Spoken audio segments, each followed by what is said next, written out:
سورہ فاتحہ.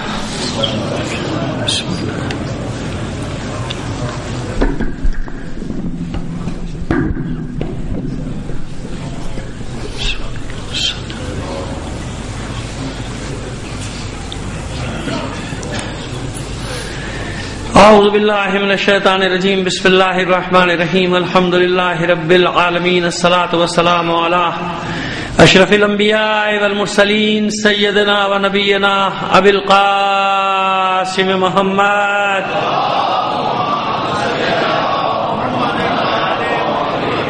وعلیہ الطیبین الطاہرین المعصومین ولعنۃ اللہ علی اعدائہم اجمعین من الان الی قیام یوم الدین. اما بعد فقد قال اللہ تعالی فی کتابہ المبین وہو اصدق القائلین وقولہ الحق. بسم اللہ الرحمن الرحیم. فلما احس عیسی منہم الکفر قال من انصاری الی اللہ قال الحواریون نحن انصار اللہ آمنا باللہ واشہد بأننا مسلمون. صلوات بھیجیے محمد علی محمد پر.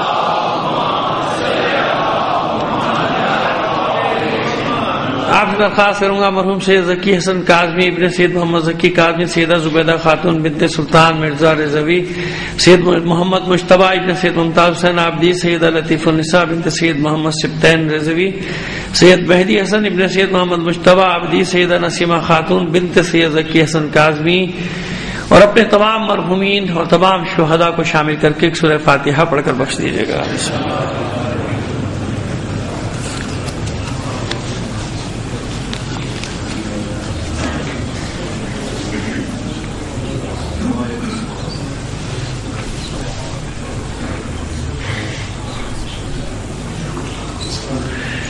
ایک صلوات عنایت فرما دیجیے محمد علی محمد پر. اس سے بہتر انداز میں بلند آواز سے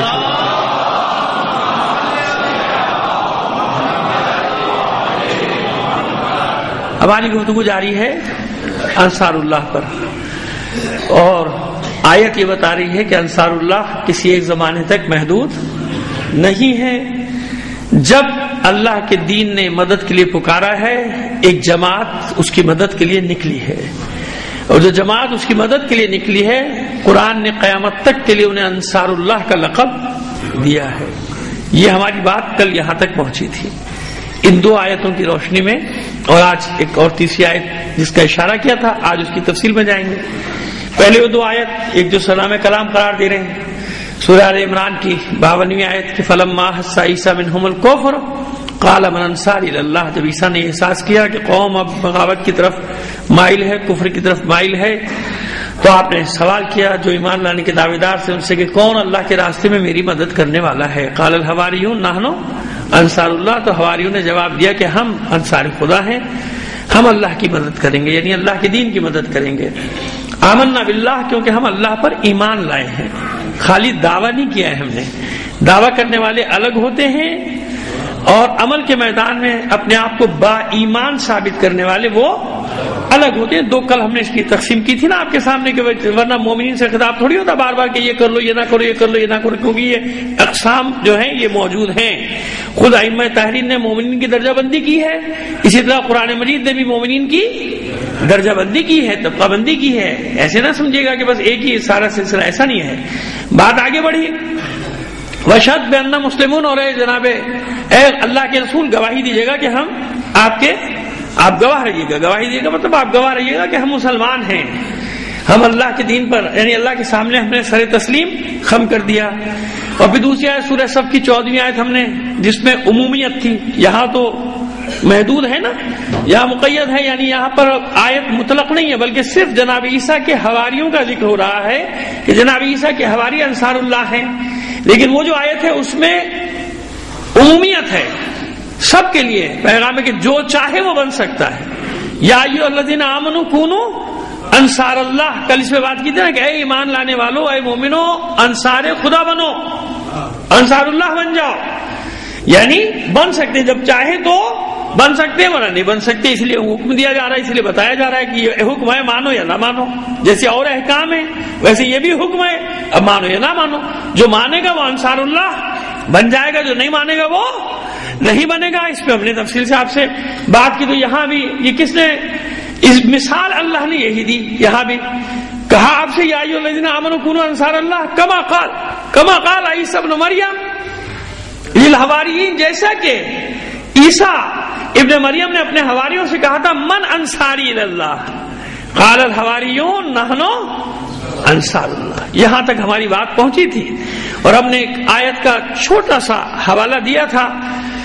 تو اس میں یہ بات آئی تھی کہ صاحب یہ اپنے مطلب کی بات نکال کے لے آتے ہیں. وَلَا يَنْصُرَنَّ اللَّهُ مَن يَنْصُرُهُ وَرُسُلَهُ بِالْغَيْبِ، اور اللہ ضرور بھی ضرور ان کی مدد کرتا ہے جو اللہ کی مدد کرتے ہیں. یعنی انصار اللہ کی تائید میں یہ آیت ہے جو ابھی جس کا ہم نے ایک حصہ سورہ حدید کی 25ویں آیت کا جہاں تلاوت کیا تھا، کل عرض کیا تھا نا آپ سے کہ اعتراض آ گیا تھا کہ آپ نے پوری آیت نہیں پڑھی، بیچ میں سے اپنے مطلب کا جملہ نکال لیا. ہم نے کہا نہیں، ہم پوری آیت پڑھیں گے اور پوری آیت کا مطلب بیان کریں گے، اور پھر یہاں سے نہیں، آپ جہاں سے چاہیں گے ہم اپنا مطلب نکال لیں گے.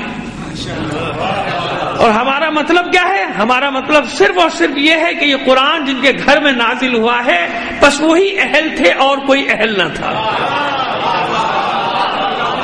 دیکھیں نا، سیدھی سی بات ہے کہ اگر اس قرآن کو نازل کر دے لو انزلنا ھذا القرآن علی جبل لرأیتہ خاشعا متصدعا من خشیۃ اللہ، اگر اس قرآن کو پہاڑ پر نازل کر دے، کس پہاڑ پر؟ کسی بھی پہاڑ پر، مطلق ہمالیہ ہو، ماؤنٹ ایوریسٹ جو بھی ہو، یہاں کسی پہاڑ کو مخصوص تھوڑی کیا گیا، چھوٹے سے چھوٹا ہو، بڑے سے بڑا ہو، جس پہاڑ پر بھی نازل کرتے وہ پہاڑ اللہ کے خوف سے لرزاں ہو کر ریزہ ریزہ ہو جاتا.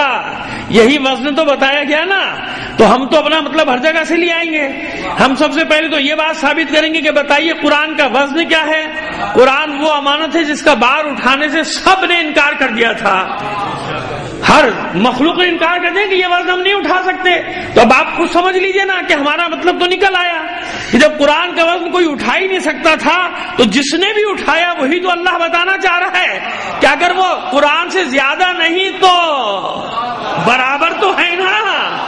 انی تارک فیکم الثقلین، دو وزنی چیزیں چھوڑ کر جا رہا ہوں. کتاب بھی وزنی ہے. کتنی وزنی ہے؟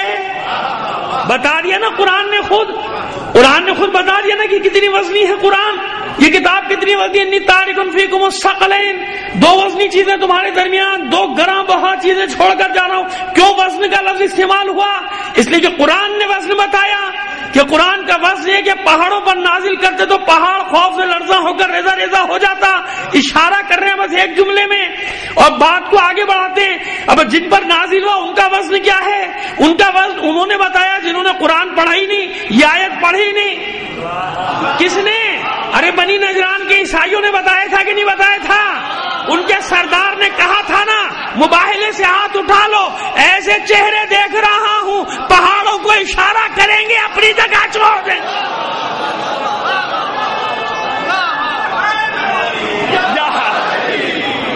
سمجھ میں آیا؟ اکبر یا رسول اللہ.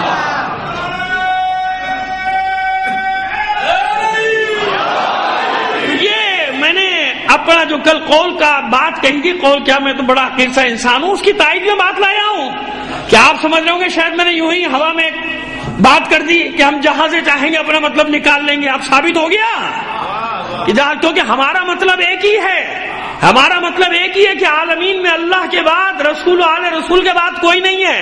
تو یہ مطلب ہم جہاں سے چاہیں گے نکالیں گے. ثابت ہوا کہ نہیں ہوا کہ پہلے قرآن کو سمجھ لو، قرآن کے وزن کو سمجھ لو، اب جن پر نازل ہوا ہے تو اندازہ کر لو کہ وہ کیا ہوں گے. تو قرآن کی جو بھی آیت ہے نازل ہوئی ہے رسول پر، اس لیے اہل بیت فخر کرتے رہے کہ ہم معدن الرسالہ ہیں، ہمارا گھر مختلف الملائکہ ہے، ملائکہ کے آنے جانے کی جگہ ہے. تو والناس تک ہماری مطلب ہے. بھائی بے فکر ہو جاؤ، صلوات بھیجیے محمد آل محمد پر. اب سمجھ میں آ گئی ہماری بات؟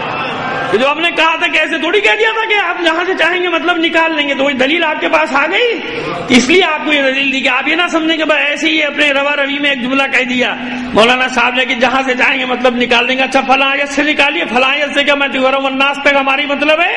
کیوں؟ جو آیت نازل ہو رہی ہے کہاں نازل ہو رہی ہے بھائی؟ آیت نازل ہو کر بتا رہی ہے، فضیلت کا اعلان کر رہی ہے کہ کائنات میں کوئی شے جس کا وزن نہیں اٹھا سکتی، اس کا وزن اٹھایا ہے رسول نے، اور اس وزن کے اٹھانے کی گواہی دی ہے حسین نے نوک نیزہ پہ تلاوت کر کے۔ اب بھی اگر کسی کی سمجھ میں نہیں آئی میری دلیل تو بھائی وہ قصوروار ہوگا، میں نے دلیل کو انتہا تک پہنچایا ہے اپنی۔ بلند آواز سے ایک صلوات عنایت فرما دیجیے گا۔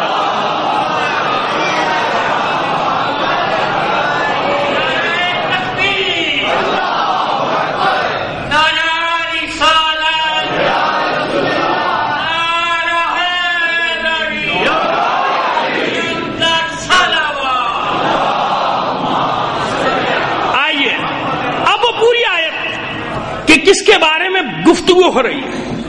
یہ جو ہے نا وَلَيَنْصُرَنَّ اللَّهُ مَن يَنْصُرُهُ وَرُسُلَهُ بِالْغَيْبِ، اللہ ان کی ضرور مدد کرتا ہے جو اللہ کی مدد کرتے ہیں اور اس کے رسول کی یا رسولوں کی مدد کرتے ہیں، اور غیب پر بالغیب، غیب پر ایمان رکھتے ہیں، ان کا ایمان بالغیب ہے۔ یہ آیت ہے کیا؟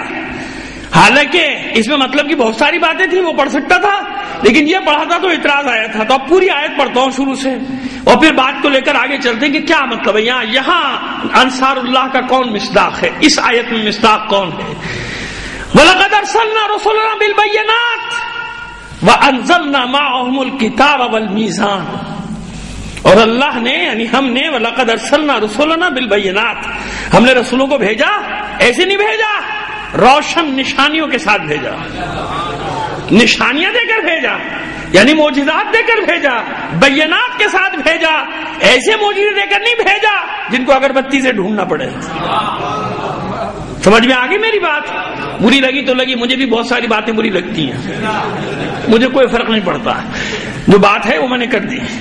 بس ہم نے جب بھیجا ہے رسولوں کو تو بینات دے کر بھیجا ہے، یعنی روشن نشانیاں، چھپی ہوئی نہیں، ڈھکی ہوئی نہیں، ڈھونڈنا نہیں پڑے، روشن نشانیاں۔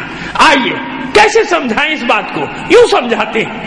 ابھی ہم نے ذکر کیا بنی نجران کے عیسائیوں کا، مانا نہ انہیں، نہ مباہلہ نہیں کیا۔ کیا کہا ان کے سردار عاقب نے کہ وہ ہستیاں دیکھ رہا ہوں کہ اگر یہ پہاڑوں کو اشارہ کریں گے تو پہاڑ اپنی جگہ ایسے ہی ہے نا، لیکن ایمان نہیں لایا۔ کوئی بتا دے کہ اس نے کلمہ پڑھا، مسلمان ہوا؟ نہ وہ ہوا نہ اس کے 40 ساتھی میں۔ کیوں بھائی؟ اتنی بڑی نشانی دیکھنے کے بعد نہیں ہوا، 40 دن بحث کرتا رہا، یعنی حضور سے مذاکرہ کرتا رہا، مناظرہ کرتا رہا، یہی ہوتا رہا نا بھائی، یا مناظرہ کہہ لیجئے یا مذاکرہ کہہ لیجئے، یہ کرتے رہے، گفتگو ہوتی رہی، اور اس کے بعد بات مباہلے تک آ گئی، جزیہ دے دیا، مگر کلمہ نہیں پڑھا۔ کیوں نہیں پڑھا؟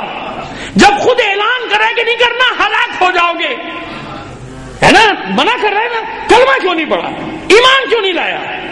تمام تفسیروں کا اس پر تو اتفاق ہے نا بھائی، لوگ بتائیں نہ بتائیں لیکن لکھا تو سب نے یہی ہے، سب نے یہ کہ ابو الاعلیٰ سمیت سب نے یہ لکھا کہ ہاں بھائی موبائل میں یہی 5 افراد تھے، چھٹا کوئی نہیں تھا، اور اس کا جواب بھی لکھا کہ اس نے جواب یہ دیا کہ بھائی وہ چہرے دیکھنا ہو لہذا ہٹ جاؤ میدان سے۔ ٹھیک ہے، اس پر تو ہم الگ موبائل پہ تفصیل سے بات کرتے رہتے، مگر یہاں تو سوال نیا رکھا ہے۔ وہ سوال یہ ہے کہ جناب ایمان کیوں نہیں لائے، وہ کلمہ کیوں نہیں پڑھا، اسلام کیوں نہیں لے کر آئے؟ یہی تو مسئلہ ہے ساری دنیا کا۔ اب آپ کی سمجھ میں آ رہا ہے کہ آج جان بوجھ کر جھوٹ بولا جا رہا ہے کہ نہیں، خبریں سچی چھپائی جا رہی ہیں کہ نہیں، جھوٹی خبریں آپ کو دی جا رہی ہیں کہ نہیں؟ تو یہ جھوٹی خبریں پھیلا رہے ہیں چینل پہ بیٹھ کے، کیا انہیں نہیں پتا کہ یہ جھوٹ بول رہے ہیں؟ اور منحنی وجود سے لے کر پہاڑوں جیسے وجود بیٹھے اور جھوٹ بول رہے ہیں، ہے نا، مسلسل جھوٹ، اور جانتے کہ جھوٹ بول رہے ہیں، انہیں نہیں پتا کہ جھوٹ بول رہے ہیں، انہیں نہیں پتا کہ یہ سچ چھپا رہے، تو پوچھے نا ان سے کہ جب جانتے ہو کہ سچ کیا ہے، جانتے ہو کہ حق کیا ہے، تو بیان کیوں نہیں کرتے ہو؟ پوری دنیا میں یہی ہو رہا ہے نا، پوری دنیا میں کیوں ہو رہا ہے؟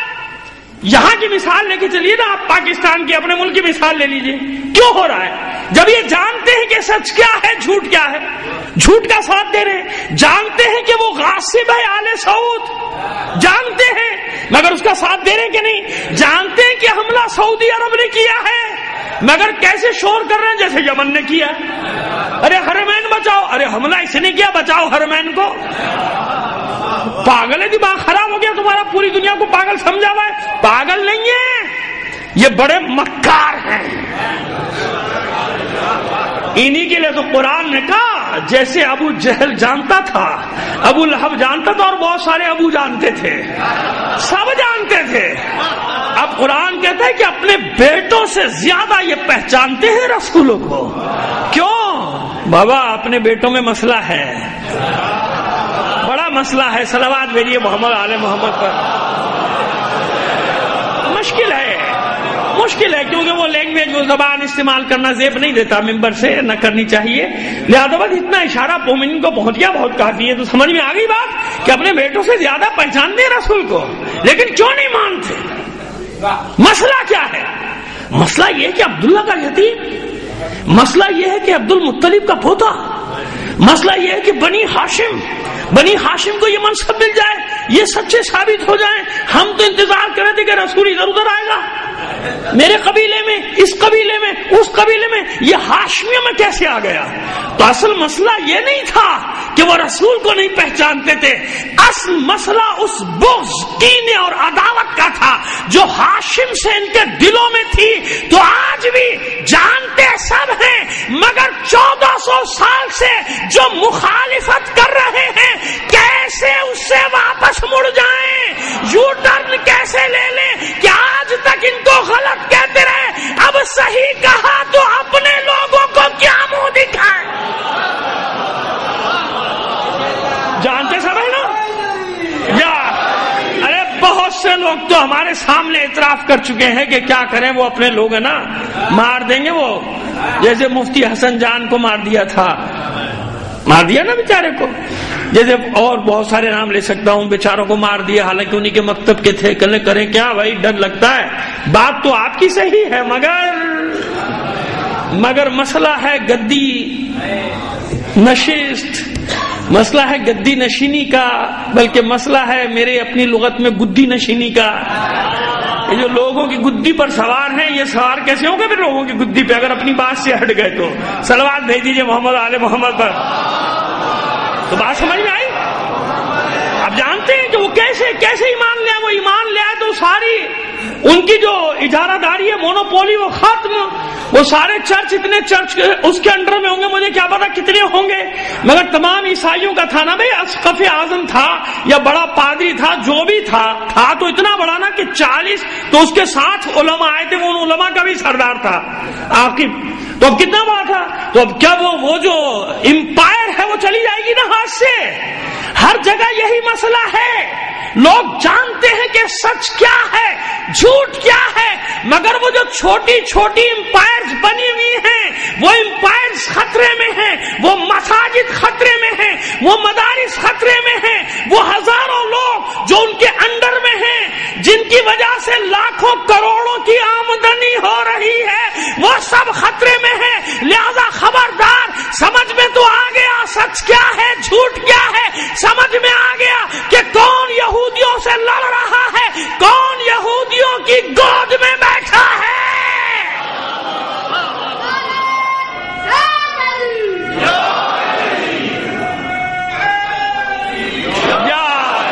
یہ آخر سے جواب آیا ہے، یہ ہمارے عباس حیدری صاحب کی نظر کر رہا ہوں، انہیں گلا ہوا تھا کہ پیچھے سے جواب نہیں آ رہا۔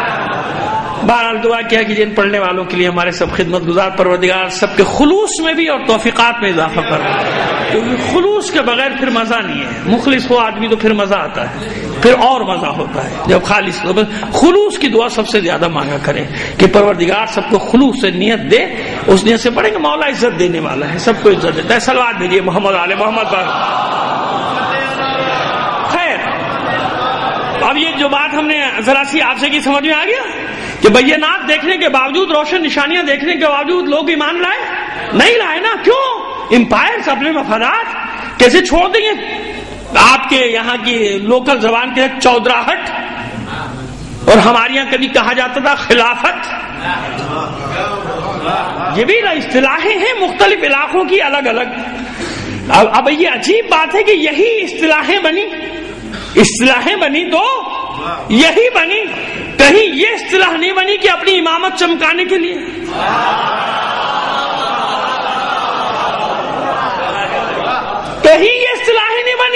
یعنی جن کا تعلق پاک و طاہر ہستیوں کے ساتھ ہے وہ بازاری اصطلاح نہیں بنا کرتے الفاظ.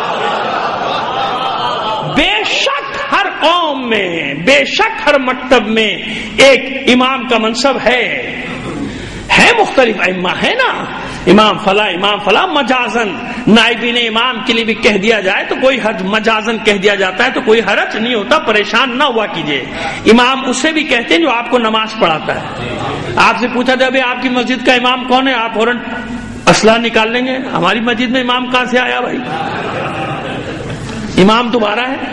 سمجھ میں آ گئی بات جو سمجھانا چاہ رہا ہوں کہ لفظ امام سے نہ گھبرایا کریں آپ، لیکن امام جہاں بھی استعمال ہوگا اچھی اصطلاح میں، چاہے ہمارے ہاں استعمال ہو چاہے دوسروں کیا ذرا ٹھیک ہے وہ عصمت کا وہ نہیں ہے تصور جو ہمارے یہاں ہے، مگر کبھی امامت بازاری اصطلاح نہیں بنی نا. جہاں بھی ہے مقام کے ساتھ ہے، چاہے وہ ادھر ہو چاہے وہ ادھر ہو. مسجد کا بھی امام ہو تو ایک احترام ساتھ ہے نا، احترام ساتھ ہے نا، ورنہ آپ کیا کہیں گے ملا ہے. امام میں احترام ہے، ملا میں اس میں بھی ہے احترام مگر وہ اور قسم کا ہے. تو اب سمجھ میں آ گئی بات کہ وہ یہ ساری اصطلاحیں بنتی چلی گئی. تو جو بات ہم کریں پھر وہی واپس آ رہے ہیں کہ بینات کے ساتھ بھیجا، روشن نشانیوں کے ساتھ. مانتے تھے نشانی مگر پھر بھی ایمان نہیں لاتے تھے. نشانی دیکھنے کے بعد کہتے تھے جادو ہے. قوم صالح نے نشانی مانگی، یہ پہاڑی سے اونٹ نکالو علاقے سے، اور وہ اس کے لیے بھی شرطیں اونٹنی ہو، حاملہ ہو، 10 مہینے کی نکلتے ہی وہ زچگی بھی ہو جائے، یعنی وہ اس کا بچہ بھی پیدا ہو جائے. یہ ساری شرطیں لگا دی نبی کے ساتھ، سب کچھ ہو گیا، جو چاہا تھا انہیں نے ہو گیا. ایمان لائے؟ نہیں لا. بھائی تم نے خود ہی تو کہا تھا، اب جب دکھا جو کرے جادو ہے. اور تمہیں مانگا کیوں تھا نشانی اللہ کے رسول سے؟ اچھا چاند کے ٹکڑے کر کے بتائیے. اچھا بھائی تم نشانی مانگ رہے ہو، تمہارے کہنے میں چاند کے ٹکڑے کر دیے، یہ جادو ہے. اور تمہیں نشانی کیوں مانگ رہے ہو؟ یعنی نہیں ماننا. جس کو ماننا ہے اسے معجزے کی ضرورت نہیں ہے، وہ معجزے نہیں مانگا کرتا. جس نے مانا ہے اس نے معجزے تھوڑی مانگے.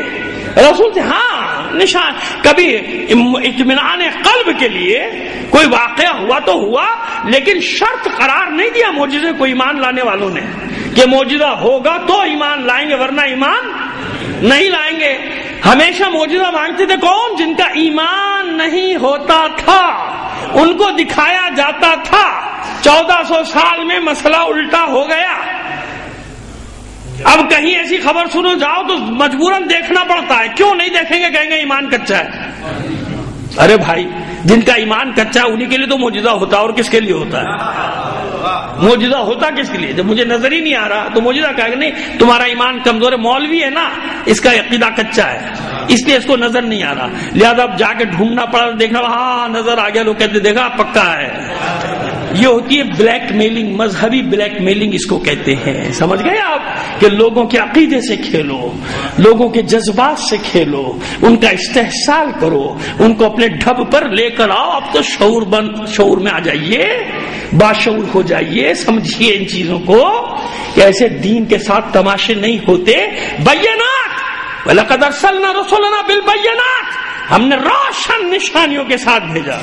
موسیٰ کو معجزہ دیا تو کھلا ہوا معجزہ دیا. ابراہیم کی آگ کو، ابراہیم کے لیے جلائی جانے والی آگ کو ٹھنڈا کیا ہے تو سارے کافروں نے دیکھا ہے نمرود سمیت، کیونکہ آگ تو انہوں نے ہی لگائی تھی، دیکھا ہے نا. تو اب سب کے معجزے کیا گنواؤں؟ کافی ہے نا. اگر لوہے کو نرم کیا ہے تو کس کے لیے؟ داؤد کے لیے. وَعَلَّمْنَا لَهُ الْحَدِيدَ، ہم نے اس لوہے کو داؤد کے لیے نرم کر دیا. اور کبھی کہیں دعاؤں میں بھی ہم یہ استعمال کرتے ہیں لفظ وَلَيَّنَّ الْحَدِيدَ لِدَاؤد، اے داؤد کے لیے لوہے کو نرم کر دینے والے اللہ میری مشکل کو ختم کر دے. ایسا ہے نا کبھی دعائیں پڑھا کیجئے تو یہ سارے الفاظ آئیں گے تو پڑھیں گے تو آئیں گے نا. آپ چاہتے ہیں وہ مولوی صاحب دعا کر لیں ہم آمین کہہ دیں گے، قصہ ختم ہو گیا. صلوات بھیجیے محمد آل محمد پر. آئیے بس بینات یہ کسی وجہ سے میں نے ذکر کیا حدیث کا، سورہ حدید کی 25ویں آیت تھی کہ تو میں تلاوت کر رہا ہوں، لقد ارسلنا رسلنا بالبینات، اور صرف روشن نشانیاں دے کر نہیں بھیجا، وانزلنا معهم الکتاب والمیزان، اور ہم نے اپنے رسولوں کے ساتھ کتاب بھی بھیجی اور میزان بھی بھیجا۔ میزان کیوں بھیجا؟ لیقوم الناس بالقسط، تاکہ یہ لوگوں میں انصاف، لیقوم الناس بالقسط، تاکہ لوگوں کے درمیان آپس میں عدل قائم کریں، انصاف قائم کریں۔ یہ میں آیت یہاں تک پڑھ لوں پھر آگے بڑھوں گا۔ اب پہلے یہ سن لیجئے، کیا بھیجا ان کے ساتھ؟ کتاب اکیلی نہیں بھیجی بابا، قرآن کی آیت کو تو کم سے کم نص قرآنی پہ تو بحث نہ کرو کہ بس کتاب کافی ہے، کتاب کافی ہے۔ اللہ فرما رہا ہے میں نے کتاب اکیلی نہیں بھیجی۔ دیکھیے رسولوں کا ذکر الگ ہے، یاد رکھیے گا، اس میں بڑے لطیف نکتے ہیں جو میں آپ کو جسارت کر رہا ہوں، یہ جملہ کہنا بھی مجھے زیب نہیں دیتا، میں بہت چھوٹا سا طالب علم ہوں، لیکن لطیف نکتے پہنچانے کی کوشش کر رہا ہوں۔ وَلَقَدْ أَرْسَلْنَا رُسُلَنَا، یہ رسول الگ، یعنی رسولوں کو بھیجا روشن نشانیوں کے ساتھ، اور ان رسولوں کے ساتھ وہی چل رہا ہے نا، وَلَقَدْ أَرْسَلْنَا رُسُلَنَا بِالْبَيِّنَاتِ، ہم نے رسولوں کو بھیجا روشن نشانیوں کے ساتھ، وَأَنزَلْنَا مَعَهُمْ کہاں، کیا مطلب؟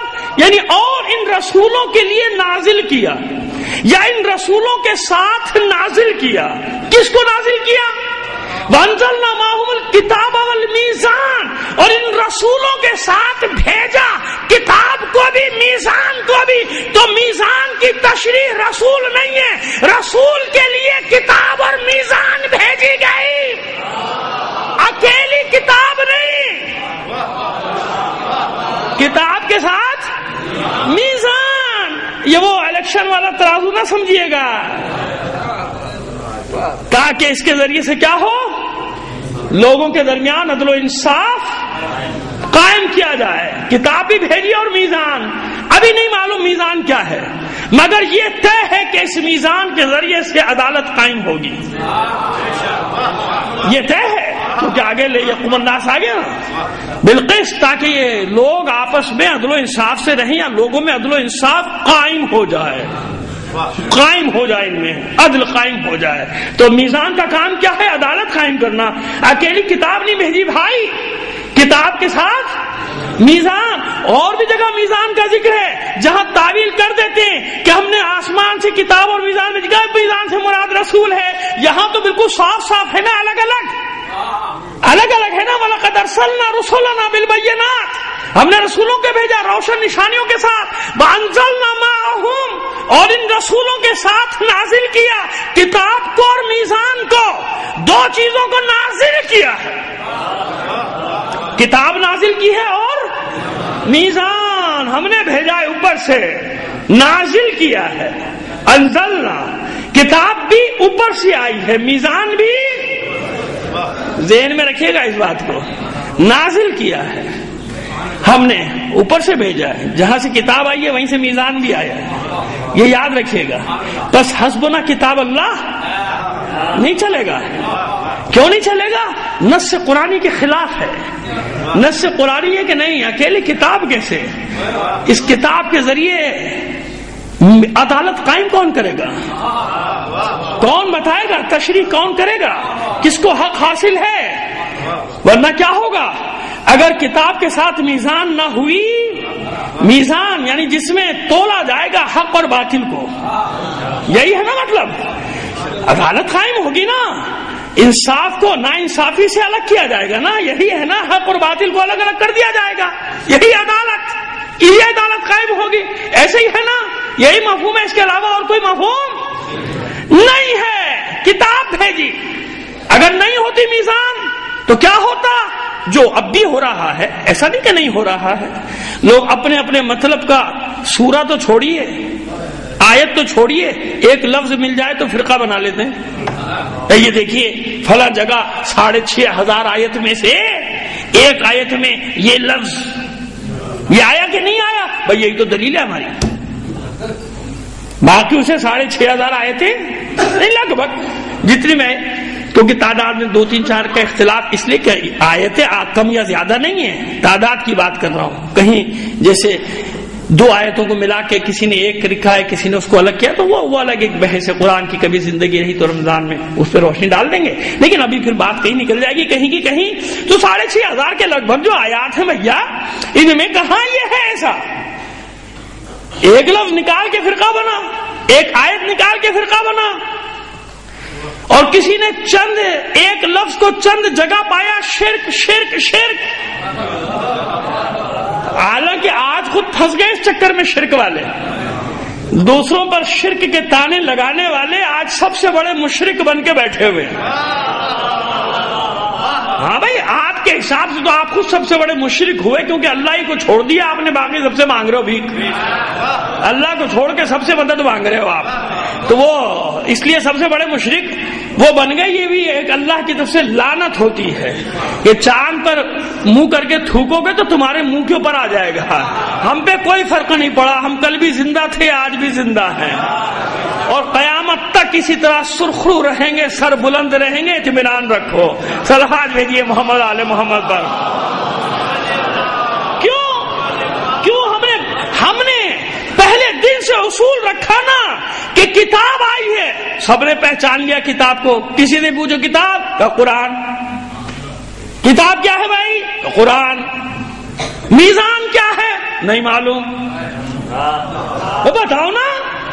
اسی لیے چکر میں پڑے رہے، اسی لیے ہر روز فکریں بدلتی رہی، اسی لیے ہر روز قبلے بدلتے رہے، اسی لیے ہر روز نظریات بدلتے رہے. جنہوں نے کتاب کے ساتھ سارا زور اس پہ لگایا کہ میزان سمجھ میں آنی چاہیے کہ یہ میزان کیا ہے جس پہ حق اور باطل کو رکھا جائے. تو اب 2 روایتیں چھوٹی چھوٹی سی پیش کر رہا ہوں، اور دونوں روایتیں حوالے کی ضرورت نہیں، کوئی تردید کر ہی نہیں سکتا. سیاہ میں ملیں گی دونوں روایتیں، باہر جانے کی ضرورت نہیں. کچھ محنت کر لیجیے گا. فضائل علی کے باب میں آپ کو یہ روایت مل جائے گی جو میں بات کر رہا ہوں. اب وہ میزان کہاں ہے؟ کدھر سے لائے وہ میزان؟ کہاں سے ڈھونڈے وہ میزان؟ لوگوں نے میزان کی طرف توجہ ہی نہیں کی، لہذا بھٹک گئے، تتر بتر ہو گئے، ان کو سمجھ میں نہیں آیا. میزان کی توجہ کتاب کافی ہے، اور جس کی کتاب سمجھ میں نہیں آئی اس نے کہا حدیث کافی ہے. اچھا حدیث کافی ہے تو لو بھائی حدیث سن لو، حدیث سن لو. اور حدیث کا بھی انکار نہیں کرتے کہ ہاں حدیث تو ہے، ماننا تو پڑے گا، حدیث تو ہے. اچھا، جس کے لیے جو دعا کی ہو پہلے پڑھ چکے ہیں تفصیل سے. اللہ کے رسول نے دعائیں کی سب کے لیے، اللہ کے رسول اس کا ذمہ داری ہے دعا کرنا. بھارت ایمان پہ لیا، سب کی ہدایت کرتے، پوری قوم کی میری ہدایت کرتے. لیکن علی کے لیے ایسی کوئی دعا نہیں ہے. سمجھ گئے نا آپ؟ علی کے لیے ایسی کوئی دعا نہیں ہے، بلکہ علی کے لیے دعا کیا ہے؟ پروردگار، اے میرے اللہ، اے میرے رب، حق کو ادھر ادھر موڑ دے، جدھر جدھر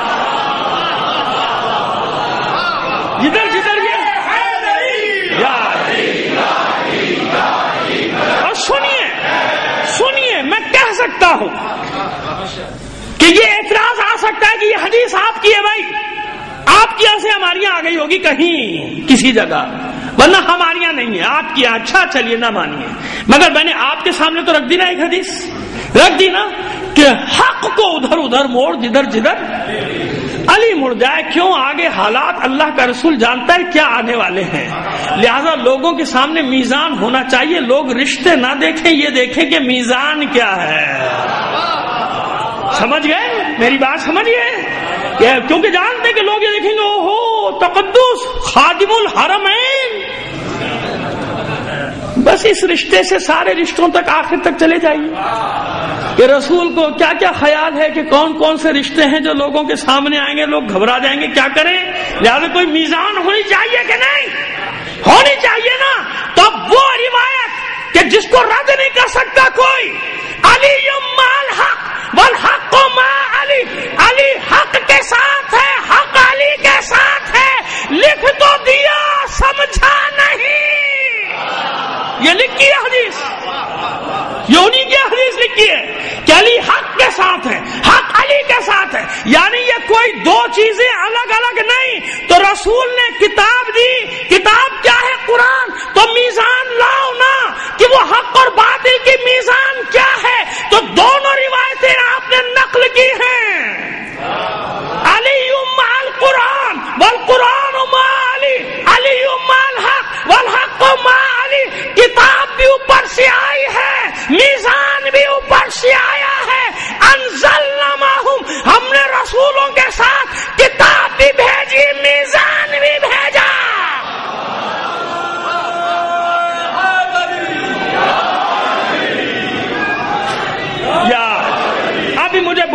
منزلیں طے کرنی ہے، ورنہ یہیں پر ہی میں 1-1.5 گھنٹہ آپ کا لے سکتا ہوں. خیر چلیے آگے بڑھاتے ہیں بات کو. تو سمجھ میں آ گیا کہ میزان ہونی چاہیے نا.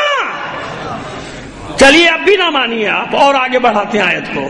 آپ کی مرضی نہ مانیے اب بھی، لیکن ہم اب آگے بڑھاتے ہیں آیت کو، پھر دیکھیں گے کیسے نہیں مانتے ہیں. ابھی تک یہاں تک آیت پہنچی نا، وَأَنزَلْنَا مَعَهُمُ الْكِتَابَ وَالْمِيزَانَ، ہم نے ان رسولوں کے ساتھ کتاب بھی بھیجی اور میزان بھی بھیجا. رسولوں کے ساتھ، تمام رسولوں کے ساتھ تو کتاب نہیں ہے. تمام رسولوں کے ساتھ کب کتاب آئی ہے بھائی؟ 4 کتابیں مشہور ہیں اور باقی صحیفے ہیں، صحف ابراہیم و موسیٰ، ٹھیک ہے نا، توریت، زبور، انجیل، قرآن. تو چھوڑتے کیوں جا رہے ہیں اعتراض کو؟ اس اعتراض کو بھی ساتھ میں لے لیتے ہیں نا. نہیں، کیا مطلب؟ جب ایک شریعت آتی تھی تو اس کے بعد آنے والے نبی محافظ ہوتے تھے اس شریعت کے. شریعت نو جاری رہی شریعت ابراہیم تک. سمجھ میں آ رہی ہے ہماری بات؟ شریعت ابراہیم جاری رہی شریعت موسیٰ تک، شریعت داؤد تک. توریت داؤد پہلے آئے تھے، جناب داؤد، جناب موسیٰ. تو جتنے بھی نبی آتے تھے وہ اس کتابی احکام کے پاسبان ہوتے تھے. لوگ مانے یا نہ مانے، لوگوں کے ماننے نہ ماننے سے کیا فرق پڑتا ہے؟ آج بھی کتنے لوگ مانتے ہیں، کتنے لوگ نہیں مانتے. جو مانتے ہیں وہ بھی کیسے مانتے ہیں پتا ہے آپ کو. تو بات وہ نہیں ہے، بات یہ کہ ہے نا، کتاب موجود ہے، صحیفے موجود ہیں. بس ہم نے کسی رسول کو اس کے بغیر نہیں بھیجا، یا کتاب دے کر بھیجا یا اس کتاب کا محافظ بنا کر بھیجا. اس پہلے والی کتاب جب تک کہ اگلی کتاب نہ آ جائے. آخری کتاب آ گئی، بات واضح ہو گئی. اب آگے بڑھیے. وَأَنزَلْنَا مَعَهُمُ الْكِتَابَ وَالْمِيزَانَ لِيَقُومَ النَّاسُ بِالْقِسْطِ، تاکہ لوگ آپس میں عدل و انصاف سے رہ سکے، قیام ہو سکے، عدالت کا قیام ہو سکے، انصاف کا قیام ہو سکے. ہم نے حدیثیں پیش کی. اب آئیے اگلا حصہ آیت کا. یہ اعتراض کرنے والا پھنس گیا تھا اعتراض کر کے. ایک ہی آیت ہے، وہی چل رہی ہے.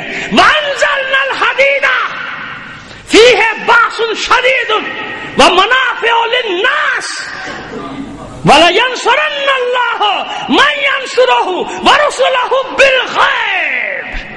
یہ آیت پوری. ایک صلوات بھیج دیجیے محمد آل محمد کا.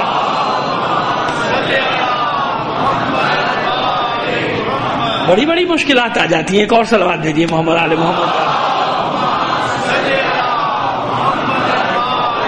ہم نے نازل کر دیا. اب آیت کا وہی آیت چل رہی ہے. ابھی ہم نے وہ حصہ نہیں پڑھا جس کے اوپر اعتراض آیا ہے نا. آ گیا یہ حصہ پہلے. وَأَنزَلْنَا الْحَدِيدَ، ہم نے لوہے کو نازل کیا. آپ نے اس پہ پوری مجلس سنی، میں آپ کا زیادہ وقت تھوڑی لوں گا. لوہے کو نازل کیا. لوہا نازل کب ہوتا ہے بھائی؟ لوہا تو نکلتا ہے، کانوں سے نکلتا ہے، ریت کے ذروں سے نکل سکتا ہے، سمندر سے نکل سکتا ہے، پتھروں سے نکل سکتا ہے. نازل کب ہوتا ہے؟ انزلنا من السماء ماء، اوپر سے تو پانی نازل ہوا، کتاب نازل ہوئی، میزان نازل ہوا. ایسے ہی ہے نا، جہاں بھی اوپر سے چیز آئے اسے کہتے ہیں نزول ہونا. بھائی سورج کے لیے سیر سعودی، سیر نزولی. جب سورج صبح طلوع کے زوال تک اوپر چڑھتا ہے تو اس کو کہتے ہیں سیر سعودی. وہ سعودی عرب نہ سمجھ بیٹھیے گا، سعاد والا، سعود یعنی اوپر جانا. سمجھ میں آ رہی ہے بات؟ ورنہ کہ اچھا یہ سعودیوں کی سیر بھی ہوتی ہے سورج کے ساتھ. وہ سعودی الگ ہے، یہ وہ سین سے، یہ سواد سے ہے، ٹھیک ہے. تو سیر سعودی، پھر اس کے بعد زوال کے بعد سیر نزولی، کیونکہ نیچے کی طرف آ رہا ہے. اوپر سے پہلے اوپر گیا، کمال تک پہنچا، اس کے بعد نیچے آنا شروع ہوا. تو جو چیز اوپر سے نیچے آئے، قرآن مجید میں سب جگہ یہی معنی ہے، ایک ہی مفہوم ہے. نزلنا ہو یا انزلنا ہو، وہ چیز جو اوپر سے نیچے آ رہی ہے اسے کہتے ہیں. تو اب یہاں کتاب کو نازل کیا، میزان کو نازل کیا، اب بھی سمجھ میں نہیں آیا تو وانزلنا الحدید، ہم نے آسمان سے لوہے کو، یا چھوڑیے کہیں گے آسمان کا لفظ کہا، میں کہتا ہوں کہ اوپر سے لوہے کو نازل کیا. ہے تو نازل ہوا نا. وانزلنا الحدید، ہم نے حدید کو نازل کیا، نکالا نہیں. قیامت تک لوہا نکلتا رہے گا، نازل نہیں ہوتا. نہ پہلے نازل ہوا نہ بعد میں نازل ہوا، مگر پہلے پورا ترجمہ سن لیجئے. وفیہ باس شدید، اور اس میں شدید جنگ کا سامان ہے. اور یہ جو لوہا نازل کیا ہے اس میں لوگوں کا فائدہ ہی فائدہ ہے. کیسا فائدہ؟ کیسا فائدہ؟ ضربت علی یوم الخندق افضل من عبادت الثقل.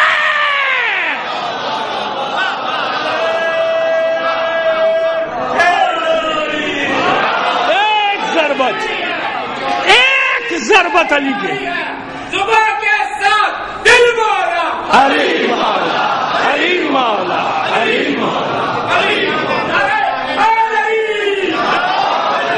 نعرہ تکبیر، نعرہ رسالت، نعرہ حیدری، صلوات. اب پتہ چلا قیامت تک کا فائدہ ہے اس میں. ایک ضربت علی کی، ایک ضربت علی یوم الخندق افضل من عبادت الثقل ہے. جن و انس کی عبادت پہ بھاری ہے علی کی صرف ایک ضربت. تو باقی جو ضربتیں ماری ان میں کتنا فائدہ ہوا؟ خیبر میں کتنا مال ملا؟ حنین میں کتنا مال ملا؟ حساب تو لگا لیجئے. چلیے نہ مانیے، ابھی منواتے ہیں آپ سے. صلوات بھیجیے محمد و آل محمد پر. بس ابھی مانتے ہیں، ایسے بغیر دلیل کے تھوڑی جائیں گے، پھر مزہ نہیں آئے گا نا بات کرنے کا. وانزلنا الحدید فیہ باس شدید ومنافع للناس. اللہ نے لوہا نازل کیا تھا. ڈھونڈ لو نا تاریخ میں کب نازل ہوا. آج تک نہیں نازل ہوا، نہ پہلے نازل ہوا. نازل ہوتا ہی نہیں ہے لوہا. لوہا تو نکلتا ہے، معدن سے نکلتا ہے نا، کان سے نکلتا ہے. سمندر سے بھی نکل سکتا ہے، ذروں سے بھی نکل سکتا ہے. اس لوہے کے ذرات ہوتے ہیں، مٹی میں بھی ہوتے ہیں. میں اسے کیوں ہوتا مجھے تو نہیں پتا، اتنا ماہر ارضیات تھوڑی ہوں میں. لیکن ہاں اتنا میں جانتا ہوں کہ لوہا کہیں سے بھی نکل سکتا ہے، نازل نہیں ہوتا. لوہا کبھی نازل نہیں ہوتا. کب نازل ہوا؟ اور ایسا لوہا جس میں فائدہ ہی فائدہ، اور جس میں جنگ کا سامان بھی ہے. فیہ باس شدید، شدید ہے، شدید لڑائی والا ہے. حالانکہ آج تک لوہا ہی استعمال ہو رہا ہے لڑائی کے لیے. وہ بندوق بنتی ہے وہ بھی لوہے کی، گولی بنتی ہے وہ بھی لوہے کی، سب کچھ لوہا ہی لوہا ہے. لیکن وہ کون سا لوہا ہے جو نازل ہوا؟ یہ لوہا نازل تھوڑی ہوا، یہ تو اسٹیل مل سے نکل رہا ہے. پہاڑ سے نکلتا ہے، اسٹیل مل میں پہنچ جاتا ہے. ایسے ہی ہے نا، یہ نازل تو نہیں ہوا. قیامت تک یہ لوہے سے ہی جنگ ہوتی رہے گی، چاہے کوئی سا بھی ہتھیار بنے، ہوائی ہتھیار بنے، میزائل بنے، جو بنے لوہے سے بنے گا. مگر نازل نہیں ہوا یہ لوہا. یہ لوہا نازل نہیں ہوا. اور پھر اس لوہے میں منافع کم، نقصان زیادہ ہے. یہ جو لوہا جس کا اسلحہ بن رہا ہے، اس میں انسانیت کا قتل عام ہو رہا ہے کہ نہیں ہو رہا؟ تو بھئی وہ لوہا ڈھونڈو نا. ایک پہلی صفت یہ کہ وہ نازل ہوا. دوسری صفت یہ ہے کہ اس سے زیادہ شدید کوئی ہے نہیں. تیسری صفت یہ کہ اس میں فائدہ ہی فائدہ ہے. اس کی ضربت نے کسی کو نقصان نہیں پہنچایا، اس کی ضربت نے صرف باطل کو نقصان پہنچایا، حق کو فائدہ ہی فائدہ. یعنی کسی مظلوم پر نہیں چلا وہ لوہا، جب چلا ظالموں پر چلا. یہ لوہا تو مظلوموں کے خلاف استعمال ہو رہا ہے نا. وانزلنا الحدید، ایک ہی بار نازل ہوا ہے لوہا بس. اب انکار کرنے کی جرت ہے تو جا کے اپنی کتابوں سے یہ تاریخ کے روایت تو الگ بات ہے، حدیث تو الگ بات ہے، درایت بھی موجود ہے. کیوں؟ مورخین نے واقعے کی صورت میں اس کو نقل کیا ہے کہ روایت الگ ہے، موجود ہے، اس کی درایت بھی ہے. مورخین نے لکھے کہ ہاں احد کے دن آواز گونجی تھی، سب نے سنا تھا، لا سیف الا ذوالفقار، لا فتح الا علی. نہ کوئی ذوالفقار جیسی تلوار ہے اور نہ کوئی جوان ہے علی جیسا. اب سمجھ میں آیا؟ یا علی یا علی یا علی مدد. اب بھی دلیل پوری نہیں ہوئی، ابھی بہت اعتراضات کی گنجائش اس میں موجود ہے، ہم پر بھی آپ پر بھی. اور دکھ تو اس وقت ہوتا ہے جب اعتراض کہیں اپنے اندر سے آنے لگے تو بڑا دل دکھتا ہے. کہ وہی تو میں کہتا ہوں کبھی کبھی چومکھی لڑنا پڑتی ہے کہ ادھر بھی دیکھو، باہر بھی دیکھو، ادھر بھی دیکھو، ادھر بھی دیکھو، کہاں کہاں کیا کیا کرے گا. ہم جیسا قصہ طالب علم نہیں، ابھی دلیل پوری نہیں ہوئی، ابھی تو صرف ہم نے آپ کے ساتھ اپنی فریکوینسی ملائی ہے، ہم ایک پیج پر آ گئے، اب بات کو آگے بڑھاتے ہیں۔ تو بھائی دیکھو کب نازل ہوا، ایک ہی بار نازل ہوا، اور وہ تفصیل میں پڑھتا رہتا ہوں آپ کے سامنے کہ 8 تلواریں ٹوٹنے کے بعد نازل ہوا تھا۔ ذوالفقار پہلے مرحلے میں نہیں آئی، کتنی تلواریں ٹوٹی ہیں؟ 8۔ علی 8 تلواریں لے کر گئے تھے گھر سے۔ آپ ایسے واہ کرتے چلے جاتے ہیں، میں ایسے تھوڑی جانے دوں گا آپ کو۔ بھائی ہماری کتابوں میں لکھا ہے نا، ہماری نہیں دوسروں کی بھی لکھا ہے، 8 تلواریں علی کی ٹوٹی، تو علی کے گھر سے 8 تلواریں لے کر چلے تھے، تو اسی نے بتا دیا کہ باقی 7 تلواریں کون اپنا وزن ہلکا کر کے بھاگا تھا۔ تو بھاگنے میں آدمی ہے نا، یہ سامان چھوڑو وہ سامان چھوڑو، تو کہیں سے اٹھانے کی ضرورت تھوڑی تھی علی کو تلوار، وہیں بکھری پڑی تھی تلواریں، وہیں سے اٹھا رہے تھے، لڑ رہے تھے۔ 8 تلواریں ٹوٹی، سمجھ میں آ گیا کیسے ٹوٹی؟ ایسے ٹوٹی 8 تلواریں۔ علی تو ایک ہی تلوار لے کر چلے تھے گھر سے، یہ 7 تلواریں وہ تھی جو لوگ وزن ہلکا اپنا کر رہے تھے اور دوڑ لگا رہے تھے۔ میں نہیں کہہ رہا، تاریخ کہہ رہی ہے بھائی کیسا ہوا تھا کہ کچھ لوگ ان کے قدم اکھڑ گئے تھے، چلیے یوں کہہ لیجیے، اچھے لفظ استعمال کر دیے ہم نے، موت دبانا طور پہ کہہ دیا کہ ان کے قدم ذرا اکھڑ گئے تھے، لڑکھڑا گئے تھے، ٹھیک ہے۔ باقی تاریخ مورخین سے پوچھ لیے گا کہ کیا کیا ہوا تھا وہاں پہ، ہم نے تو اتنا اشارہ کیا۔ تو یہ 8 تلواریں ٹوٹی کیوں تھیں؟ صرف یہ سمجھانے کے لیے کہ پہلے مرحلے میں ذوالفقار آئے گی تو لوگ کہیں گے ذوالفقار کا کمال تھا، اگر ہمارے پاس آ جاتی تو ہم بھی یہ کر دیتے۔ بھائی ذوالفقار ملی علی کو، ہمیں ملتی تو ہم بھی یہ کر دیتے۔ مشیت یہی تو بتانا چاہ رہی ہے کہ ذوالفقار کا کمال نہیں، کمال ان بازوؤں کا ہے جن کے لیے ذوالفقار بنائی گئی ہے۔ علی کو کیا پرواہ ذوالفقار آئے یا نہ آئے، علی کو کیا فرق پڑتا ہے اس بات سے؟ کوئی فرق نہیں پڑتا۔ یہ بازو اس قابل ہیں کہ اب ان کے لیے لوہا نازل کرنا پڑے گا۔ ایک ہی بار تاریخ میں لوہا نازل ہوا ہے، نکلا نہیں، انزلنا۔ ذوالفقار اوپر سے آئی ہے، دنیا کے کارخانوں میں بنی ہوئی نہیں ہے، طے ہے نا، اب بھی نہیں طے تو اگلا حصہ آیت کا اب مکمل کیے دیتے ہیں آیت کو۔ یہاں تک بات ہو گئی، وفیہ باس شدید ومنافع للناس وَلَيَنْصُرَنَّ اللَّهُ مَنْ يَنْصُرُهُ وَرُسُلُهُ بِالْغَيْبِ، اللہ ضرور بے ضرور ان کی مدد کرتا ہے جو اللہ کی بھی مدد کرتے ہیں، اللہ کے رسول کی بھی مدد کرتے ہیں اور غیب پر ایمان رکھتے ہیں۔ یہ تینوں صفات اٹھاؤ اور بتاؤ کہ یہ ذوالفقار کا نازل ہونا، لوہے کا نازل ہونا، میزان کا نازل ہونا، عدالت قائم کرنا، ایک آیت میں ساری صفات جمع ہوئی کہ نہیں ہوئی؟ تب ڈھونڈو وہ کون ہے ایک ہستی جس میں ساری صفات جمع ہو۔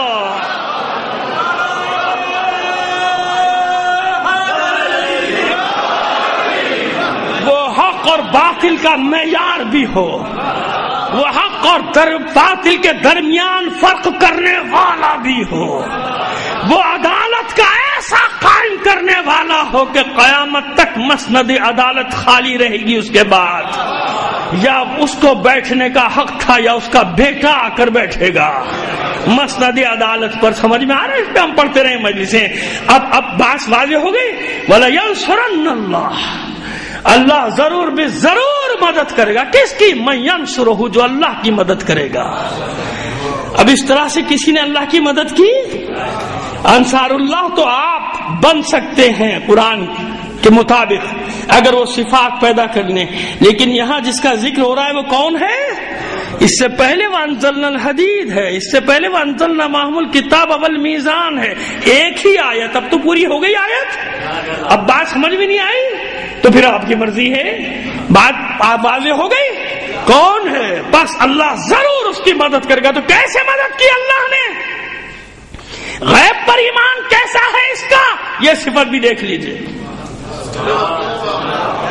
کیسا غیب پر ایمان ہے اس کا، لاؤ ایسا ایمان والا۔ لو کشف الغطا معذدت تو یقینی، یہ معذدت تو یقیناً، خدا کی قسم سارے پردے بھی ہٹا دیے جائیں تو علی کے یقین میں مزید کوئی اضافہ ہونے والا، یعنی یہ پردے ہٹا دو تو جب بھی کوئی نئی چیز نہیں ہے، یہ ہے ایمان، اس نے مدد کی، اس طرح مدد کی اللہ اور اس کے رسول کی، وَلَا يَنْصُرَنَّ اللَّهُ، ضرور بے ضرور اللہ ان کی مدد کرتا ہے۔ اس لیے ذوالفقار آئی تھی، ایسا ناصر خدا لے کر آؤ نا جو اللہ کے دین کی مدد کرے، وہ ہے انصار اللہ، اور جو انصار اللہ کے اب سردار ہو وہ ہوتا ہے ید اللہ۔ وہ کیا ہوتا ہے؟ ید اللہ۔ وہ تنہا ہوتا ہے جند اللہ، اکیلا اپنی ذات میں خدا کا لشکر ہوتا ہے صرف، اور پھر اس کی ضرب کیا ہوتی ہے؟ ضرب اللہ۔ اور پھر شیر تو کوئی تشبیہ نہیں دی جا سکتی نا، علی کی شجاعت کہاں، شیر کہاں، لہذا اللہ نے اس کے لیے کیا منصب رکھا؟ اسد اللہ، عین اللہ، اذن اللہ، لسان اللہ۔ دھوکے میں مت آ جانا، یہ سارے منصب دیے ہیں اللہ نے، کیوں؟ کیونکہ اللہ اور اس کے رسول کی مدد کی ہے اس نے۔ وَلَا يَنْصُرَنَّ اللَّهُ مَن يَنْصُرُهُ وَرَسُولُهُ بالغیب، اللہ ان کی مدد کرتا ہے اور ضرور کرتا ہے جو اللہ کی مدد کرتے ہیں اور اس کے رسول کی۔ تو اب علی کی طرح کسی نے مدد کی ہوتی تو اس کو بھی یہ منصب مل جاتا، لیکن جیسے اس نے مدد کی تو منصب کیا ملا؟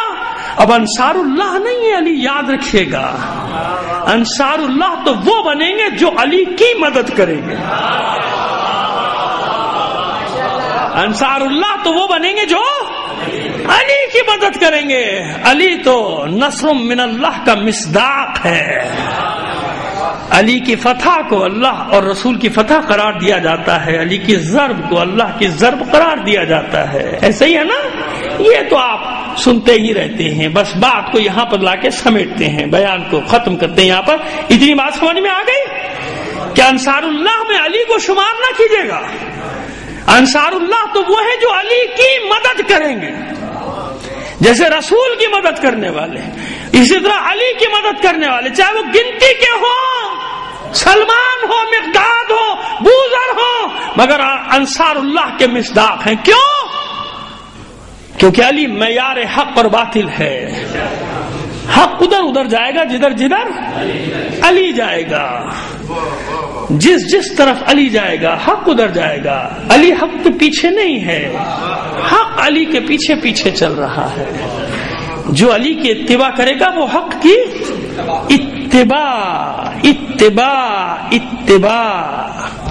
غلط فہمیوں کو دور کر لیجئے، اس لیے میں نے 3 بار تکرار کی،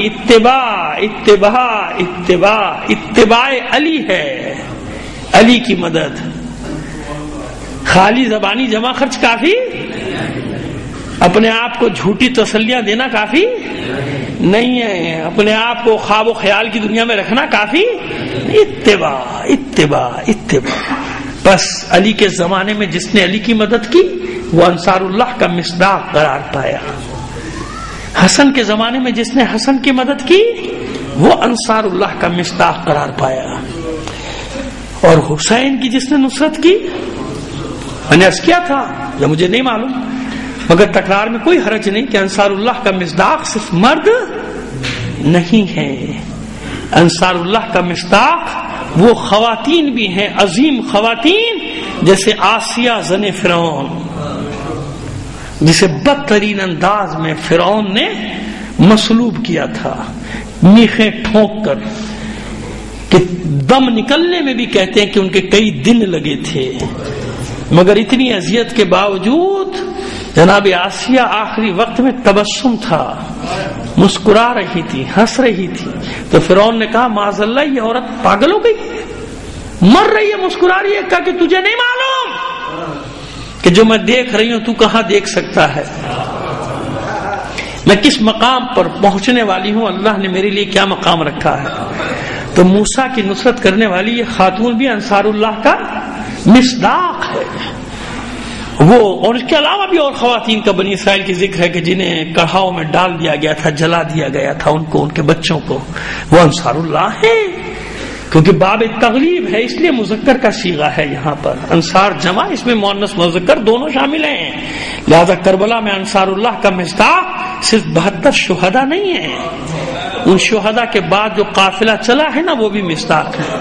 جناب فضہ مصداق نہیں ہے انصار اللہ کا, ہے نا مصداق, کیونکہ نصرت کی ہے حسین کی, مدد کی ہے آل رسول کی, لہذا انصار اللہ کا مصداق ہے.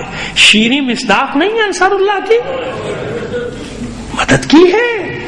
لہذا انصار اللہ کا مصداق مومنین ہو یا مومنات, جو اس منزل پر اپنے آپ کو پہنچائے گا بلا خوف و خطر وہ مصداق بنے گا. کیوں؟ قرآن کہہ رہا ہے یا ایھا الذین آمنوا کونوا انصار اللہ, اے ایمان لانے والو انصار خدا بن جاؤ, اللہ کی مدد کرنے والے بن جاؤ, یعنی اللہ کے دین کی نصرت کرنے والے بن جاؤ.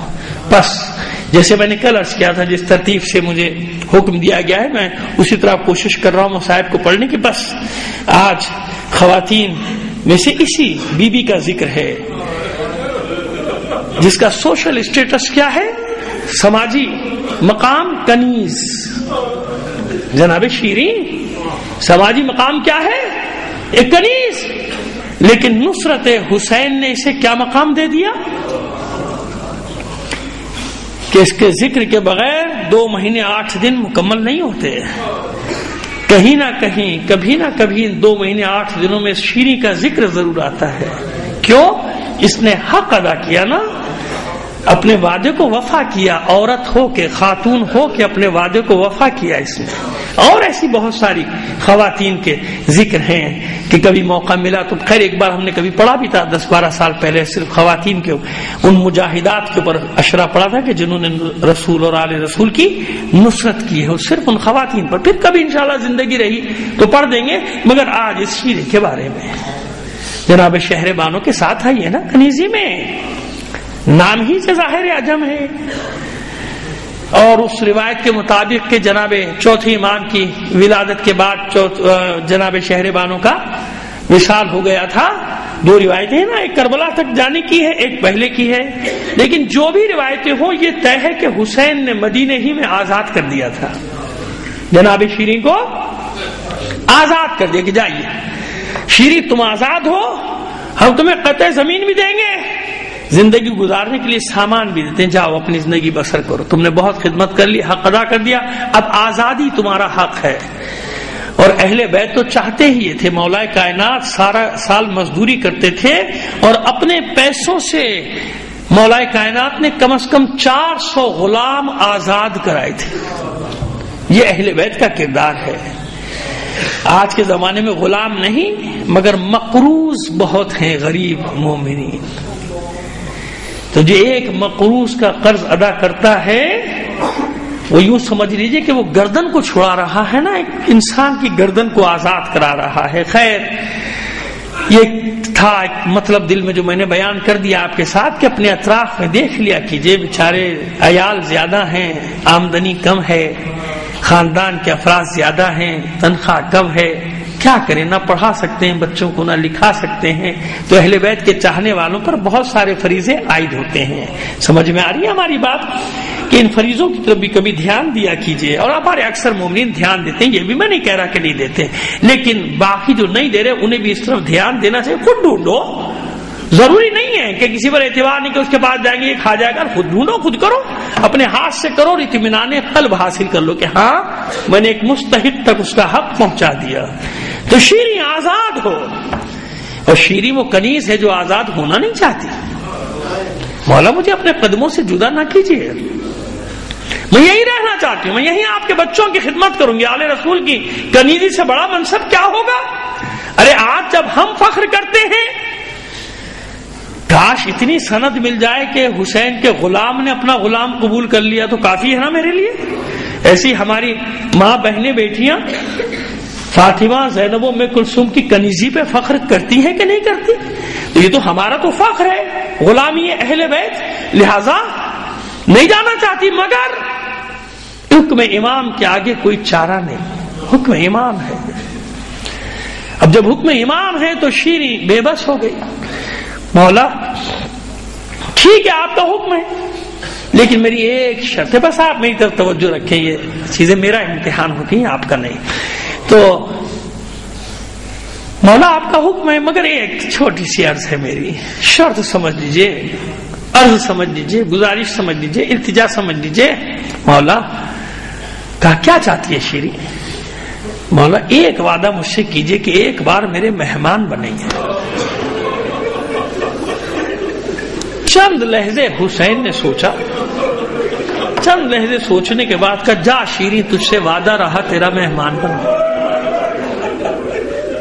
مولا نہیں, ایک بات اور, اب کیا چاہتی ہے شیریں؟ مولا شہزادے شہزادیوں کے ساتھ, خاندان کے ساتھ مجھ کنیز کی عزت و توقیر میں اضافہ ہو جائے گا, میری عزت بڑھ جائے گی, سب کے ساتھ میرے مہمان بن جائیے. پھر چند لحظے میرے مولا نے کچھ سوچا اور چند لحظے سوچنے کے بعد فرماتا ہے میرا مولا جا شیریں تجھ سے وعدہ رہا پورے خاندان کے ساتھ تیرا مہمان بن. بس ایک بات کا خیال رکھنا شیریں, ایسا نہ ہو کہ ہم تیرے مہمان بھی بن جائیں تو پہچان بھی نہ سکیں. شیریں قدموں میں بیٹھ گئی, مولا میں آپ کی نمک خوار, بھلا ایسا ہو سکتا کہ آپ میرے گھر آئیں اور میں نہ پہچانوں؟ اچھا شیریں جا, ہم ضرور آئیں گے, سب کے ساتھ آئیں گے.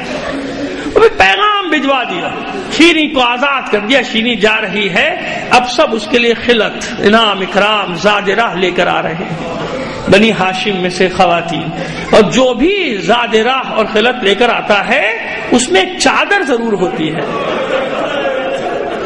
کچھ ہی دیر میں چادروں کا ڈھیر لگ گیا. شیریں حیرت سے کہتی ہے مولا میں اتنی سب چادروں کا کیا کروں گی؟ مولا فرماتے ہیں شیریں لے جا, شاید کسی دن کام آ جائے. لے جا. چلی گئی شیریں. کوفے سے جو حلب کا راستہ ہے, اب ظاہر ہے کہ دو ملک الگ الگ ہو گئے, حلب شام میں ہو گیا, کوفہ عراق میں ہے. تو حلب کے باہر ایک ٹیلے پر اونچے مقام پہ, میں نہیں گیا مگر میں نے پڑھا ہے, جو پڑھا ہے وہ بتا رہا ہوں آپ کو, ایسے بغیر پڑھے آپ کے سامنے بات نہیں کر رہا. وہاں قلعہ شیریں کا بتایا جاتا ہے کہ آثار بھی تھے, اب ہیں یا نہیں یہ بھی نہیں معلوم. قلعہ شیریں, قلعہ شیریں کیوں کہا جاتا تھا؟ بلندی پر مکان بنانے کی وجہ سے. ٹیلے پر مکان تھا اس لیے قلعہ شیریں مشہور ہو گیا, آج تک مشہور ہے, روایات میں ملتا ہے قلعہ شیریں کا ذکر. لیکن بستی پوری احترام کرتی ہے, عزت کرتی ہے شیریں کی. کیوں؟ سب جانتے ہیں کہ آل رسول کی کنیزی سے آئی ہے, اور پھر اس کی وجہ سے ایک دن آل رسول ہمارے مہمان بنیں گے, ہماری بستی میں آئیں گے, فرزند رسول آئے گا, خاندان رسول آئے گا. بتایا ہے نا شیریں نے کہ مجھ سے وعدہ ہے فرزند رسول کا, ضرور ایک دن حسین آئے گا, اس بستی میں مہمان بنے گا, میرے گھر میں مہمان بنے گا. عرصہ گزر گیا, دن مہینوں میں, مہینے سالوں میں انتظار بڑھتا گیا. آخر وہ زمانہ آیا جب شیریں نے سنا کہ حسین نے مدینہ چھوڑ دیا. قافلے آتے جاتے ہیں نا, خبر مل گئی کہ مدینہ چھوڑ دیا, مکے پہنچ گئے. پھر کچھ عرصے بعد خبر آئی کہ مکہ بھی چھوڑ دیا, اب عراق آ رہے ہیں. کوفے کی جانب حسین کا سفر ہے, ارادہ ہو رہا. اب اس طرف سب گامزن ہیں کوفے کی طرف, آپ کا قافلہ رواں دواں ہے. حسین کا خوش ہو گئی جب یہ سنا کہ حسین کوفے آ رہے, تو اب سمجھ گئی کہ اب میرا مہمان بننے کا زمانہ, میرے مہمان بننے کا زمانہ آ گیا, مولا میرے مہمان بنے گے. دوڑ گئی بستی میں, تمام بیویوں کو جمع کر لیا. بیویوں دیکھو, میں کہتی تھی نا میرا مولا حسین آ رہا ہے, اور میری شہزادیاں زینب و ام کلثوم بھی ساتھ ہیں. ارے ہم شہر سے باہر, بستی سے باہر نکل کر استقبال کریں گے, بس وہ زمانہ قریب ہے. پوری بستی میں تیاریاں شروع ہو گئی حسین کے استقبال کی. اور شیریں کی تو کیفیت ہی عجیب ہے, گھر کو جیسے نئے سرے سے سجا رہی ہے, جیسے ہم لوگ کرتے ہیں نا, اہم ترین موقعوں پہ رنگ و روغن کرتے ہیں. اور جب مولا کے مہمان بننے کا زمانہ آتا ہے ہمیں عید بقرعید سے زیادہ یہ فکر ہوتی ہے کہ محرم میں ہمیں کیا کیا کرنا ہے. مہمان آ رہے نا، آل رسول مہمان آ رہے. عجیب ہے یہ غم بھی عجیب ہے، یہ ذکر بھی عجیب ہے. کائنات میں عجیب ذکر ہے حسین کا ذکر. خیر تیاریاں کر رہی ہے، حجرے سجا رہی ہے، نئی مسندیں لگا رہی ہے. یہ حجرہ میرے مولا حسین کا، یہ حجرہ میرے آقا عباس کا، یہ حجرہ میرے شہزادے علی اکبر کا، یہ حجرہ میری شہزادی ثانیہ زہرا کا، اور یہ حجرہ زینب صغرا ام کلثوم کا. یہی انداز ہوگا نا. مگر پھر کچھ عرصے کے بعد عجیب عجیب خبریں آ رہی ہیں، مگر شیریں یقین نہیں کرتی کسی خبر پر. کیوں یقین نہیں کرتی؟ اس لیے کہ شیریں تو بس یہ جانتی ہے کہ میرے مولا نے وعدہ کیا ہے، امام نے وعدہ کیا ہے اور وعدہ پورا ہوگا. امام ضرور میرے گھر آئیں گے، اس لیے ہر خبر غلط ہو سکتی ہے سوائے حسین کا وعدہ سچا ہے بس. لیکن اب دن بڑھتے جا رہے ہیں. شیری کی بے چینی یہاں تک بڑھی کہ کوفے سے آنے والے راستے پر بیٹھ گئی حلب کے باہر. صبح سے بیٹھ جاتی ہے، ہر آنے جانے والے قافلے کو دیکھتی ہے، میرے مسافر نہیں آئے، میرے مہمان نہیں آئے. شام ہوتی ہے واپس چلی جاتی ہے. ایسی ہی ایک شب غم زدہ، افسردہ، رنجیدہ واپس آئی ہے سورج ڈھلنے کے بعد کہ آج بھی میرے مہمان نہیں آئے. رات تاریک ہو گئی، اپنی خوابگاہ میں چلی گئی، گھر کے دروازے بند ہو گئے. کچھ ہی دیر میں خادموں نے آ کے بتایا کہ حاکم کا قافلہ ہے، حاکم کے سپاہی ہیں، باغیوں کے سر لے کر شام جا رہے ہیں. کچھ باغیوں کے سر ہیں نیزوں پر، کچھ قیدی ہیں، ان قیدیوں میں بڑی تعداد خواتین اور بچوں کی ہے. رات تیرے قلعے میں گزارنا چاہتے ہیں. شیری نے جب قیدیوں کا سنا تو خود اٹھ کے آ گئی. دروازہ کھلا، دیکھا کہ ہاں حاکم کے سپاہی ہیں. تاریکی میں نیزوں پہ نگاہ پڑی، دیکھا کہ ہاں نیزوں پہ کچھ سر ہیں. ایک تو رات کی تاریکی، دوسرے چہرے لہو میں ڈوبے ہوئے، تیسرے شیری کے وہم و گمان میں بھی کچھ نہیں، اس کی سوچ میں بھی کوئی بات نہیں. دوسرا منظر دیکھا ایک بیمار ہو ناتواں جوان ہے، زنجیروں میں جکڑا ہوا، اس کا چہرہ بھی جھکا ہوا ہے، وہ بھی نہ دیکھ سکی شیری. مگر اب جو منظر دیکھا اس منظر نے شیری کو تڑپا دیا کہ ناکوں پر کچھ بیویاں ہیں، ان بیویوں کے ہاتھ پسے پشت بندھے اور ان بیویوں نے اپنے چہرے کا پردہ اپنے بالوں سے کیا. شیری کہتی ہے کوئی بہت ہی معزز خاندان ہے جس کی بیویوں نے اپنا چہرے کا پردہ اپنے بالوں سے کیا. کھلوا دیے دروازے، آؤ رات گزار. حجرے کھلوا دیے، سپاہی حجروں میں چلے گئے. شیری نے دیکھا کہ قیدی وہیں حیات میں صحن میں دیوار سے لگ کے بیٹھ گئے. شیری سمجھ گئی ان قیدیوں پہ بڑا ظلم ہو رہا. آئی سپاہیوں کے پاس، میرا گھر ہے، قیدی ہیں، اگر اجازت دو ان قیدیوں کے لیے بھی حجرے کھول دوں. کہا میں کوئی اعتراض نہیں. دوڑی آئی خادموں کنیزوں کے ساتھ، ہاتھ کھولو قیدیوں کے جلدی سے. کہتی ہے بیبیو میں نے اجازت لے لی، تمہارے لیے بھی حجرے ہیں، مسندیں ہیں. وہ حجرے جو مہمانوں کے لیے سجائے تھے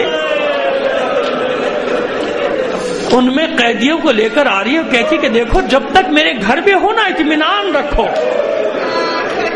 جو آرام تمہیں پہنچا سکتی ہوں پہنچاؤں گی، کوئی تکلیف نہیں ہونے دوں گی، کیونکہ میں نے اپنے مولا سے سنا ہے قیدیوں کو تکلیف نہ دینا. میں نے مولا سے سنا ہے کبھی قیدیوں کا تماشا نہ کرنا، کبھی ان کا مذاق نہ اڑانا. آؤ میرے ساتھ. خوشی خوشی لے کر آئی ان حجروں میں جو حجرے سجائے ہیں زینب و ام کلثوم کے لیے، جو مسندیں بچھائی ہیں حسین و عباس و علی اکبر کے لیے. ان قیدیوں کو جانتی ہے کہ میرا مولا خوش ہوگا. کہتی ہے حکم دیتی ہے اپنے خادموں کو بہترین غذا ان کے لیے تیار کرو ان قیدیوں کی. اتنا جو مہربان پایا بیویوں نے شیریں کو. تو ایک بیوی کہتی ہے شیریں ایک بات مانے گی؟ شیریں آگے بڑھ کر کہتی ہے بیوی جو میرے بس میں ہے مانوں گی. بتا کیا چاہتی ہے؟ جو میرے بس میں ہے، جو میرے اختیار میں. کہ شاید تیری بات مان لے، رات بھر کے لیے ہمارے وارثوں کے سر ہمیں دلوا دے. شیریں کہتی ہے میں بات کرتی ہوں. آئی واپس سپاہیوں کے پاس آئی کہ دیکھو میرا گھر ہے، کہیں نہیں جا سکتے. رات بھر کے لیے نیزے جن پہ ان کے وارثوں کے سر ہیں دے دو، ان تک پہنچا دیں. کلیجہ ہمیں کوئی اعتراض نہیں. جلدی سے حکم دیا، بلایا خادموں کو، اٹھاؤ یہ نیزے پہنچاؤ بیویوں کے پاس. خود بھی ساتھ ساتھ آئی، لیکن حیران رہ گئی کہ وارثوں کے سر پانے کے باوجود کوئی بیوی روئی نہیں. یہ تعجب کی بات ہے شیریں کے لیے. بے چین ضرور ہے، مضطرب ضرور ہے، مگر بیویاں روتی نہیں. اسی حیرانگی اور تعجب کے عالم میں شیریں واپس جا رہی ہے تو اس بیوی نے پھر کہا شیریں ایک بات اور مانے گی؟ کبھی بھی جو تیرے دل میں ہے کہہ دے. میں نے کہا کہ جو میرے بس میں ہے میں کروں گی، جو میرے اختیار میں میں کروں گی. شیریں جب سے یہ قتل کیے گئے ہمیں رونے نہیں دیا گیا. عزادارو یہ جملہ میں نے ایسے تو نہیں کہہ دیا. یاد ہے نا کہ جب سکینہ تڑپ کے بابا کو پکارتی تھی شمر ملون تماچے مارتا.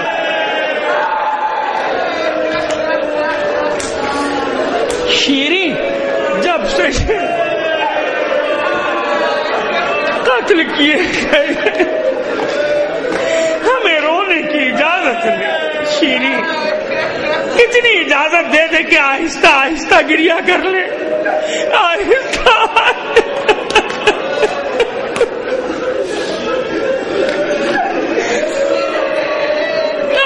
آہستہ رو لے. شیریں تڑپ کر کہتی ہے جی بھر کے رو. میرا گھر ہے، میرا گھر ہے، کوئی پابندی نہیں تم پر. جی بھر کے رو، گریا کرو، ماتم کرو اپنے مقتولین کا. لیکن سنو، جب اپنے وارثوں پر گریا کرنا تو میری ایک حاجت ہے، دعا کرنا پوری ہو جائے. میں نے مولا سے اپنے سنا ہے کہ قیدیوں کی دعائیں دوسروں کے حق میں جلدی قبول ہوتی. میری حاجت ہے، دعا کرنا پوری ہو جائے. اس بیوی نے پوچھا شیریں مناسب سمجھے گی تو بتائے گی کیا حاجت ہے؟ کہا ہاں ہاں کیوں نہیں، میرا مولا حسین راستے میں، میری آقازادیاں، میری شہزادیاں راستے میں. ارے دعا کرو خیر سے میرے مسافر میرے گھر آ جائے، میرے مہمان میرے گھر آ جائے. اس بیوی نے کوئی جواب نہ دیا. شیریں واپس پلٹی، کانوں میں آواز آئی ہائے میرا ماجا یا حسین. واپس پلٹی شیریں. او بیوی سب روئے، تجھے رونے کی اجازت نہیں دوں گی میں، اور یہ نام لے کر تو بالکل نہیں رونے دوں گی. او بیوی دیکھ، اگر رونا ہی چاہتی ہے، اگر تیرے مقتول کا کوئی بھائی تھا تو اس کا نام لے کے رو لے، یہ نام لے کے میں تجھے نہیں رونے دوں گی. وہ بیوی کہتی ہے شیریں قبول ہے. شیریں واپس پلٹی، اب کانوں میں آواز آئی ہائے میرے عباس کا بھائی.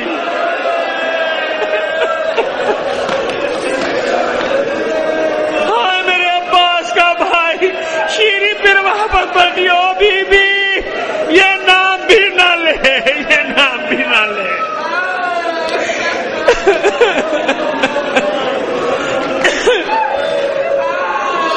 اگر تیرے مقتول کا کوئی بیٹا تھا تو اس کا نام لے.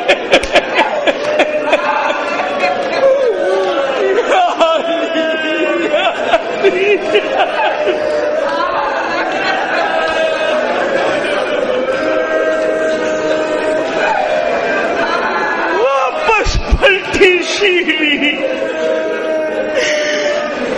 اب ہاتھ آئی ہے میرے اکبر کا بابا.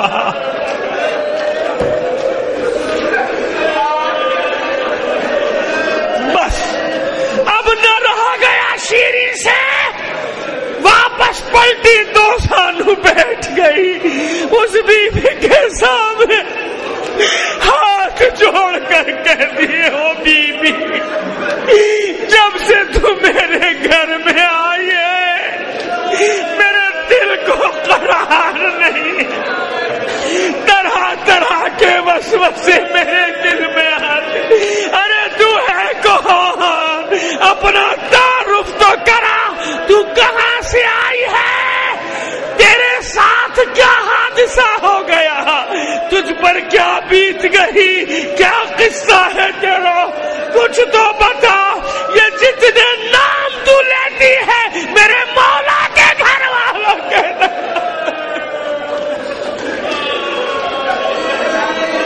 یہ جتنے نام تو لیتی ہے میرے مولا کے گھر والوں کے نام ہے۔